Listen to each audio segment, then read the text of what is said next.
तो finally guys ये film मुझे बहुत ही ज्यादा पसंद आई। मूवी की रेटिंग 6.1 की है और ये एक सर्वाइवल मूवी है। इस फिल्म के अंदर हम देखते हैं एक ऐसी लड़की को जो बहुत ही ज्यादा घमंडी होती है। क्लास में वह जिस लड़की को बिल्कुल भी पसंद नहीं करती उसे हमेशा इग्नोर करती है, उसी के साथ वह एक सुनसान आइलैंड पर फंस जाती है। और फिर वो दोनों मिलकर क्या कारनामे करते हैं आज की स्टोरी में हम देखेंगे। तो कहानी शुरू करते हैं। कहानी की शुरुआत होती है एक लड़की से जिसका नाम एमा है। एमा की दोस्त और एमा एक दूसरे को बहुत ही ज्यादा मानते थे। एमा की बेस्ट फ्रेंड का नाम हेलन, स्टेसी और लिजी होता है। ये इनका एक ग्रुप होता है जिसमें एमा भी होती है। अब एमा अपने फ्रेंड से बात कर रही होती है कि हम लोग कहीं पर घूमने चलेंगे और कॉलेज की तरफ से जो एक टूर अनाउंसमेंट हुआ है इसके अंदर वो लोग पार्टिसिपेट करके जरूर घूमने जाएंगे। अब यहाँ पर हम देखते हैं ये लोग एक छोटी सी पार्टी में आए होते हैं जहाँ पर एक लड़का जिसका नाम डीन है वह एमा को बहुत ही ज्यादा पसंद करता है।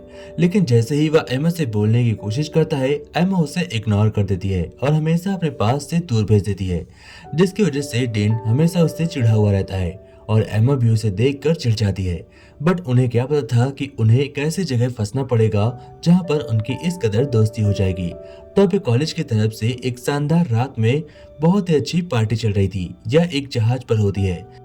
डीन और एमा बहुत ही ज्यादा ड्रिंक कर लेते हैं। दोनों को शोर शराबे से बहुत ही ज्यादा नफरत थी, इसीलिए वो लोग एक छोटी बोट पर जाकर सो जाते हैं। बट उन्हें क्या पता था अचानक से बोट गायब हो जाएगी। अब जब उनकी आंख खुलती है तो अब बीचों बीच समुंदर पर एक बोट पर होते हैं। एमा चकती है और जोर से चिल्लाती है। तभी वह डीन को देखकर थोड़ा शांत हो जाती है क्योंकि कम से कम कोई तो उसके साथ था जो उसकी मदद करेगा। दूसरी ओर स्कूल वाले बहुत ही ज्यादा परेशान हो गए थे। वो वहां पर सभी लोगों की गिनती करते हैं जिसमें कि दो लोग कम थे, एक तो डीन और दूसरी एमा। और इन दोनों की फैमिली से कॉलेज में बहुत सारा पैसा आता है, जिसकी वजह से कॉलेज वाले काफी ज्यादा परेशान हो जाते हैं कि अगर इन दोनों को कुछ हो गया तो कॉलेज में फंड आना बंद हो जाएगा, जिसकी वजह से कॉलेज भी बंद हो सकता है। तो फाइनली अब इधर हम देखते हैं डीन एमा को लेकर उस बोट से एक छोटे आइलैंड पर पहुंच जाता है। और एमा जैसे ही इस आइलैंड पर उतरती है वो बहुत ही ज्यादा खुश थी।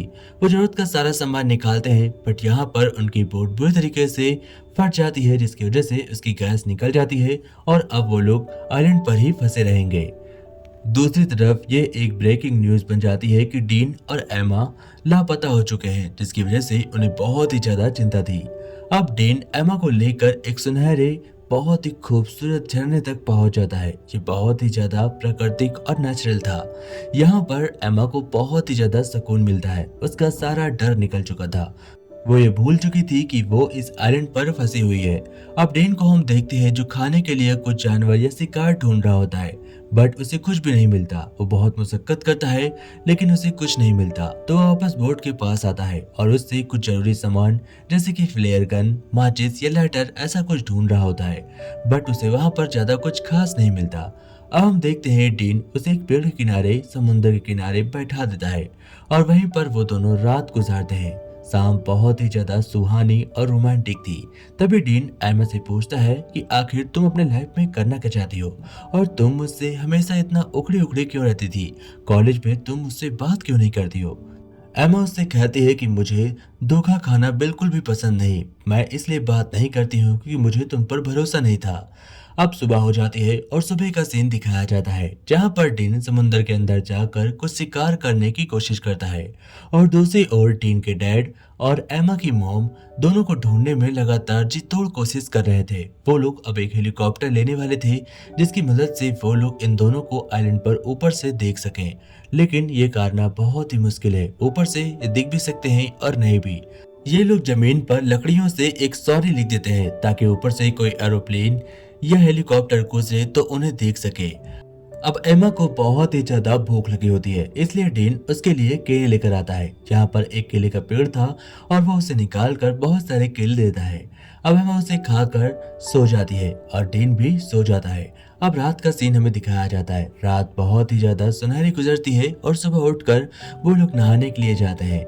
यहाँ पर डीन एमा से कहता है क्या मैं वहां पर आ सकता हूँ? एमा कहती है नहीं नहीं, तुम मेरी बात मत आना, मैं नहा रही हूँ। और डीन दूर ही रुक जाता है। अब हमें घर का सीन दिखाया जाता है जहां एमा के फ्रेंड्स, एमा के फैमिली मेंबर्स को एमा की बहुत ही ज्यादा चिंता हो रही थी।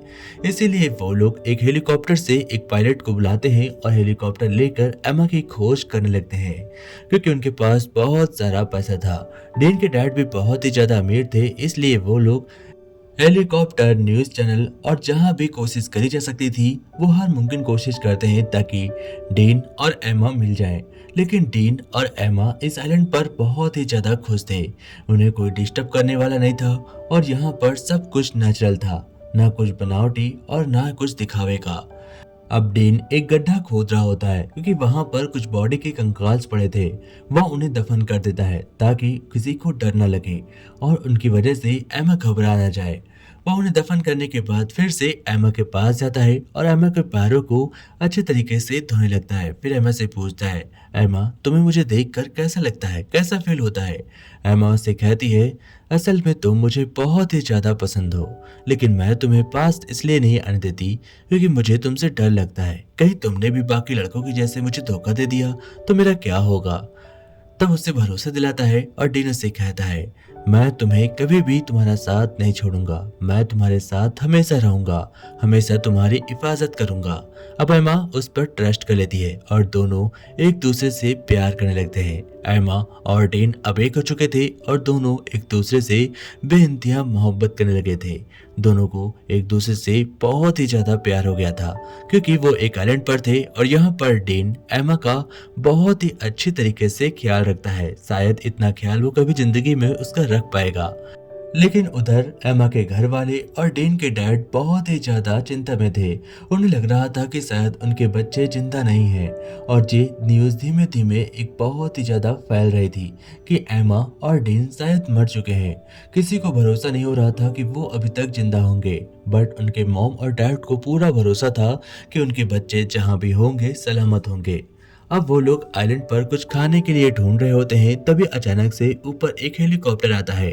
अब डीन उसे देखकर फौरन भागता हुआ जाता है, लेकिन वहां पर उसे फ्लेयर गन नहीं मिलती।